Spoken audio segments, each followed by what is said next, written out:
Isaac Sharma says, hold on a minute. That's Radull. Oh, a minute since the last had her. Yes, Isaac. Yes, she's the one. She's here. She's in the studio.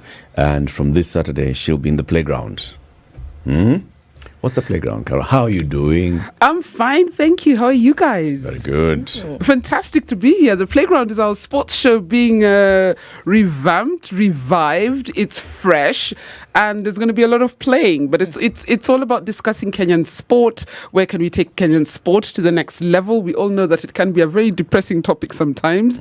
And then, of course, the usual banter about foreign football, the Premier League, the Champions League, not just football. It's a sports show. Yeah. So we're going to have a lot of fun on the playground with Roy Karuhize and Kieni Githinji. And tune in 2 to 6 on Saturdays. Here on Spice. Right here on Spice. From 2 p.m. to 6 p.m. Yeah. Yes. Good. So why Kieni and Roy? Because we have invested more than 15 years in building a rapport together. We bring different elements to the show. Apart from just being a hardcore sports analysis show, it's also an entertainment show. And if you know the basis of good entertainment, you need to have the serious person, you need to have the person who jokes, and you need to have, in quotes, the buffoon. And I put that in quotes because... Excuse me. Because Roy is in big quotes. When you said not serious person, why are you pointing at me? Because Roy will be sitting there on Saturday. It's not you. Roy will be sitting there on Saturday. We just met today. What have you been telling me about me? Wow. No, people think sports has to always be hardcore analysis, and you do need to do the hardcore analysis because there are those fans who want that information. But nowadays with social media, you find a lot of that already exists on social platforms, on WhatsApp, on different elements like that. So we also bring in the entertainment value so that, I mean, I don't know how many times I'm stopped in the mall and this woman says, I listen to your show, but I don't like sports because they like entertainment. So we also try to have a good laugh. We make fun of each other. But then we also discuss serious issues. Because at the end of the day, it's great to follow foreign football. It would be great if we could do something about our own football to bring it to that level. So we'll also have the serious issues, bring in the serious guests as well. But it's elevating sports, right? Elevating conversation and looking at how you can improve Kenyan sport as well. Yes. But you've been unable to improve Roy. Some things you concede and you accept. Roy is like my brother. You accept your brother with all his hang-ups, with all his faults. He's your brother. He's going nowhere. So we've accepted him. But there's also a lot of humor he brings to the show.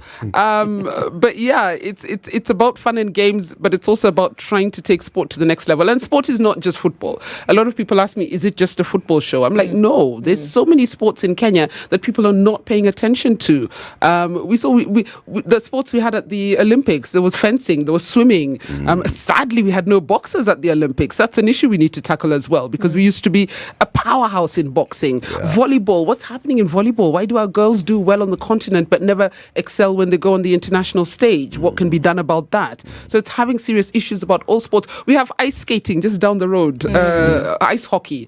They skate here at Panari Hotel. They have a huge tournament coming up they'll be hosting the world in January. I don't think people even know that because we don't pay attention to some of these sports. We have baseball. We had the finals the other day at JKU Quad. So there's baseball. Yes, in Kenya. Yes, there's a league. There's a baseball league in Kenya. Yes.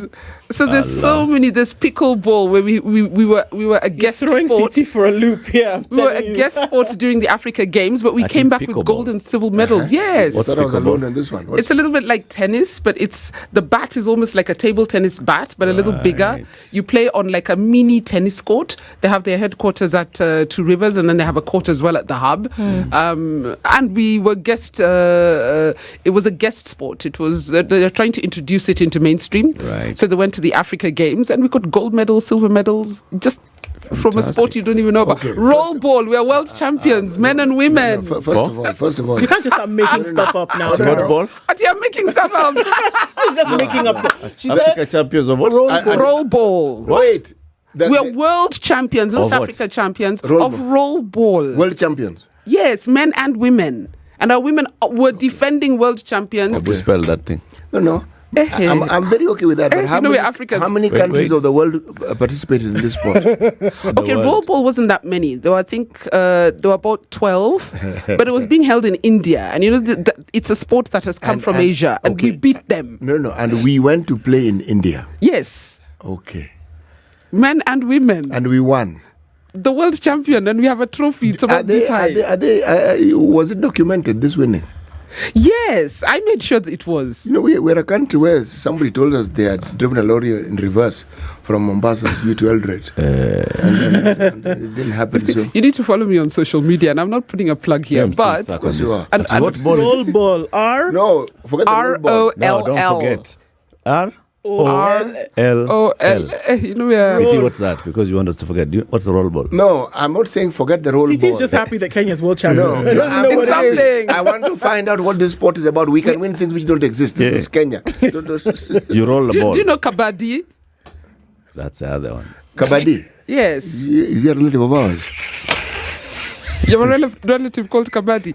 By the way, now you've just told me that us guys have work to do. There's kabaddi We need and to there's bring kababa. these people on our show so that they can talk about their sport, so that Right, more it's Kenyans can important. support Very them. important. Let me ask you a question, Carol. So Yes. years ago, the local leagues were things that people watched because their boyfriend played or their sister maybe. I think you were instrumental in making sure that a lot more. We have people going out to watch Gor Mahia and AFC. Almost We have- 15 years ago, Yeah, when I started hosting my show, it was a lot of foreign football. And I asked myself, do we have a league of our own that people watch? And I couldn't even find information in our dailies. I think I got a really tiny paragraph with fixtures on a Sunday. These are the Kenyan Premier League matches. And I took myself to Nyayo Stadium. Nobody would come with me. People were like, will you be safe? Right. And from there, I began a campaign. I found a few people who were like-minded, and I dragged them along with me. And we started this movement to try and get Kenyans to appreciate their own football, and it grew from And there. they did. And they did for a time. Unfortunately, we're very seasonal fans. Gor Mahia must be doing well for the fans to come. AFC must be doing well for the fans to come. So now my question is, Yeah. this Premier League that everybody shouts about, Arsenal playing whom, whatever. Guess what? The fans who watch in London or Manchester or whatever, those are actually local fans. Those are their Yes. local fans, for a large number of them. Yes. So what do you think would be the plug to keep Kenyans, to keep that allegiance to local teams the way they do? Well, there's a lot to do. Wow. First of all, don't fault anyone who's not local who watches foreign football. No, I not love at Arsenal all. Football Club. And the quality of their game, they have built a brand and they've built a marketing, I don't even know the word, machine, thank you, that keeps the quality of their league so high. That's why players from all over the world, the best players in the world, apart from Lionel Messi, plays in the English or has played in the English Premier League. No, some of the greatest players in the world have played in the English Premier League. Yep. Why? Because they've built a brand so grand that the money is there and the eyeballs are there. And then they've packaged that brand to put it on television, to make it attractive to watch. They've developed their stadia to make it an inviting environment to want to go to. They've marketed to their fans. When you go to the stadium, by the way, it's not just 90 minutes of football, it's a festival. I've been fortunate to go for Premier League games, Bundesliga, World Cups. Even when it comes to rugby, Dubai Sevens, Vegas Sevens, I've been for an NBA game.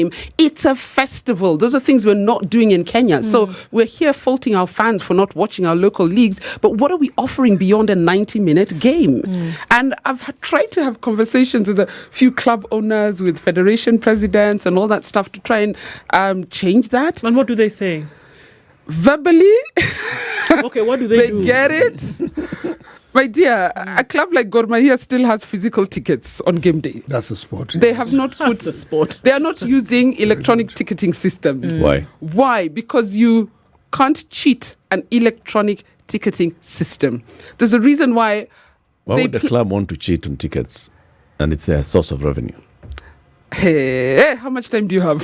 I think Let me give you an example. About 12 years ago, I wanted to buy a Gor Mahia shirt. I called my friend Gidi. I told him, Gidi, I saw you with a Gor Mahia shirt. Where can I get one? He told me, call this number. I said, whose number is this? He said, it's an official of the club. I called her. She sold me jerseys. I bought, I think, 4 jerseys for my sister, my whole family. And then I find out that it's a private business. What do you mean? I always ask, how much money So of that the jersey revenue is did going not to the end up club? going. You as a club official has started your own business. Unaenda China, On a print. you print your replicas, you bring them and you sell. And me, when I'm buying from an official, I assume it is legitimate. It is only now that now 2024, that Gor Mahia now has a shop somewhere downtown that is actually affiliated to the club. They log everything that is sold, but before anyone can sell them, I can pick that design and go and do it. And they do the same with ticketing. That is why if you want to watch a Gor Mahia match, even when they're playing CAF Champions League, the tickets are sold that morning. Why? So that you can't run to River Road and reprint the tickets. Yet, we have been singing to these clubs for over 10 years, get electronic ticketing. But with electronic ticketing, there's no hanky-panky. Akuna, hanky-panky. No fiddling. Right now, it's half the officials of these clubs are not there for the right reasons. They're there to make a quick buck. By the way, we're going into FKF elections. That's another topic we'll be discussing. By the way, I've looked up Kabaddi. Okay. It's played by Kababa. Yeah, by the way, this one, it's no wonder we won. Just listen. The game involves players. No, it's not Kabaddi we won, it's roll ball we won. Okay, we also won this one. The game involves players from one team taking turns to chase and try to catch the other players. Okay? The other team, but... Who catch? Yes, catch. And the other team runs and so that they're not caught. But the key thing here, you must hold your breath while doing so. Kabaddi is a bit like... That's how the game is played. I'm reading it. So, is there a referee who's checking that you're not actually breathing? That's something we won. Kenya's just breathing. Kabaddi is a little bit like kati in that you have to try and touch someone like this, but then it also has a few elements of wrestling. Not the wrestling we watch WWF, the other wrestling of bring the other person down. Yeah, the one of Olympics. Yes. It's a little bit like that, but then you're supposed to. It's difficult to explain. Now we'll be bringing the people who played to explain. Come and explain. But we're good at it. We're not too shabby. It's an international sport. But something you'll find out is how much talent this country has. And our job now is to try and get this talent to be developed, to be exploited, not in the wrong way, to be supported. We have FKF elections coming up. I hope we put the right candidate in office because the sport needs to be cleaned up. What does a right candidate look like? Someone of integrity. But all these guys start off as people of integrity. I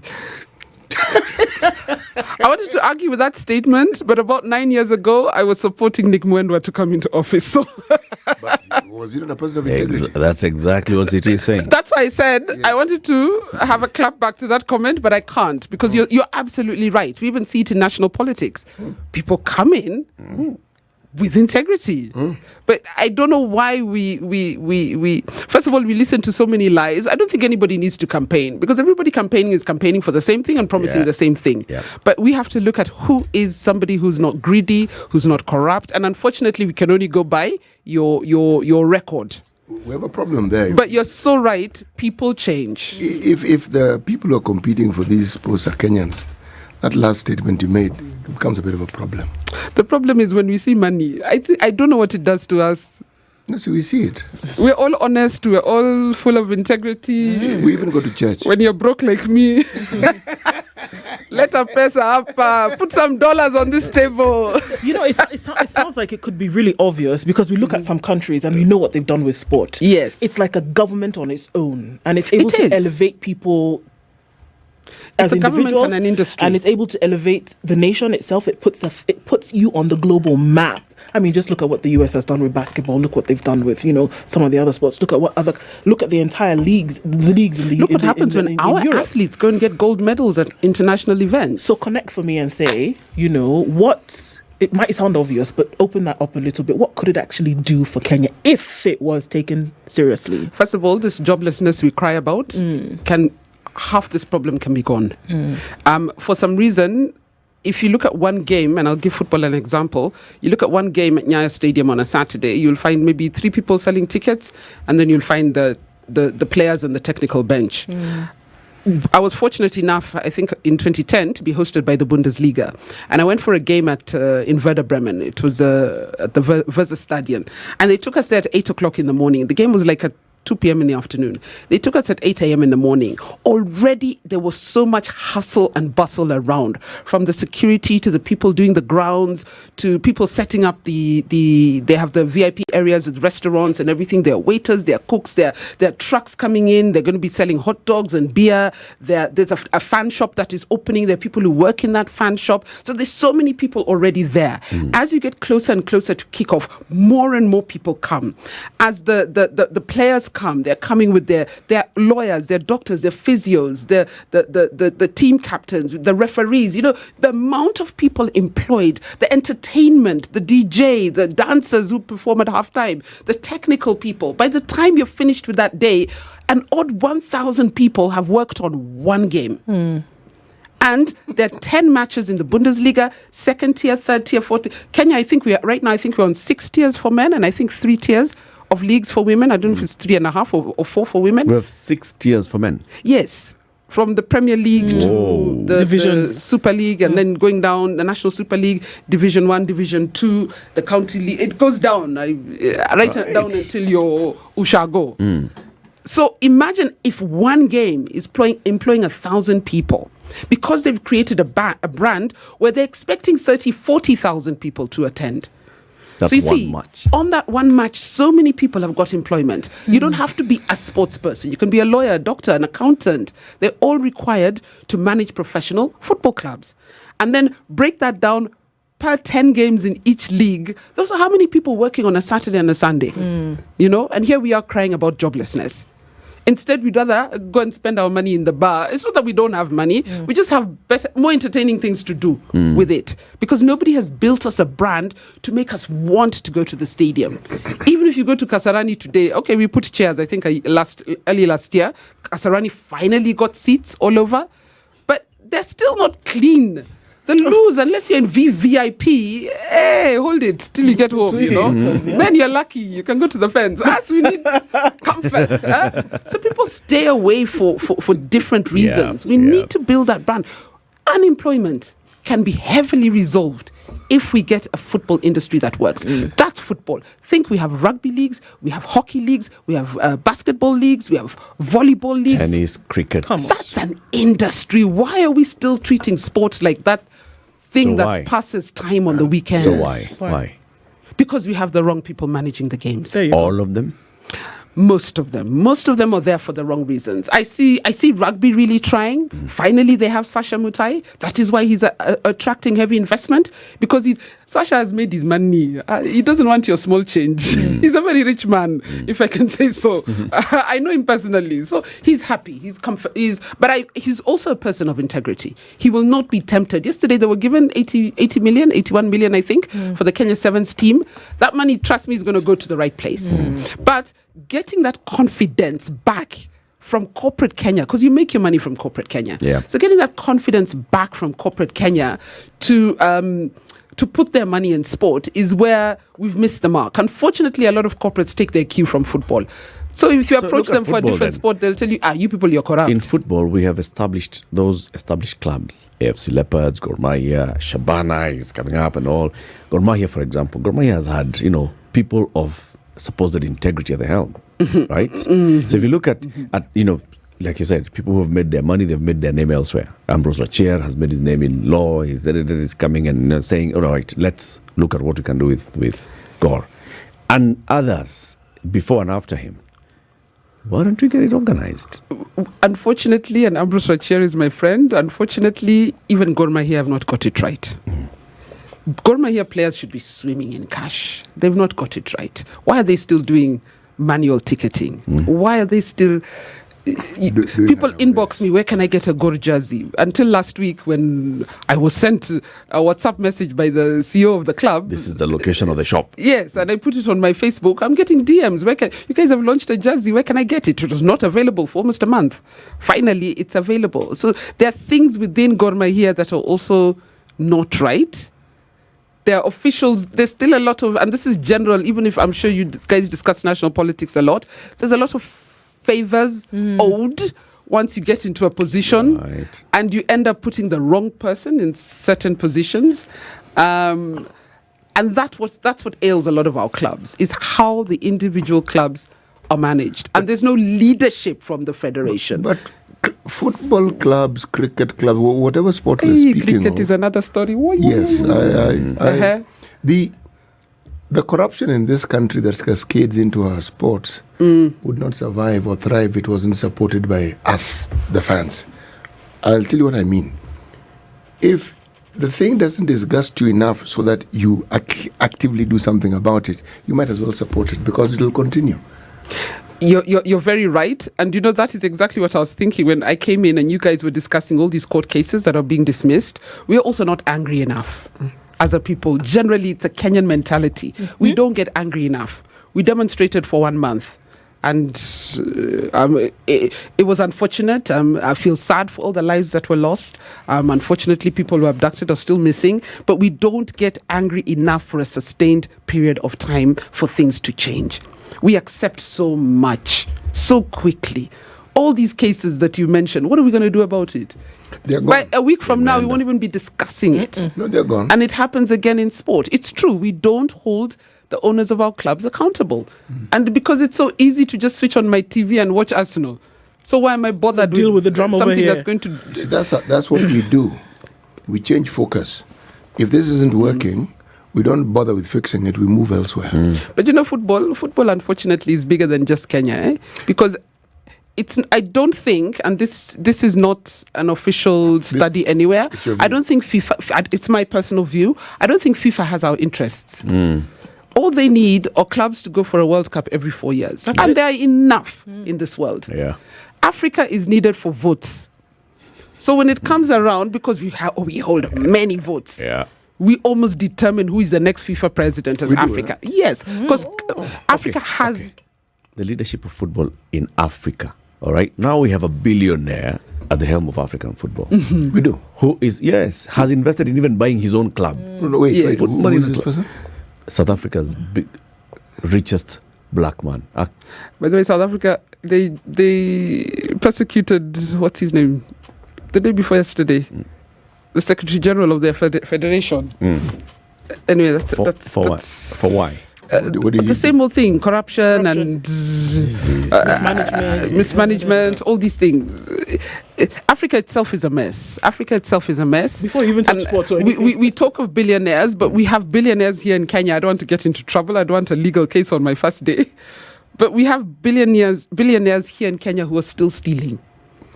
I don't know how much is enough money for you. Look at all the alleged corruption scandals. Yes. And it's happening in... Football is following what's happening in the national government. So, Caro, this Saturday, 2 p.m. to 6 p.m. 2 p.m. to 6 p.m. right here for the playground with me, Kiani and Roy. Join us. As you can hear, we'll discuss Kenyan issues, but we'll also have a good laugh. And we'll open the phone lines for people to banter as well. Yeah. So it's going to be great. Very good. So tune into that at the playground on Saturdays. Caro Radull, Kenny Gedenji, and the what? Don't say great, Roy. Please don't. Roy Karuhize. This is the Situation Room, the only way to start your day.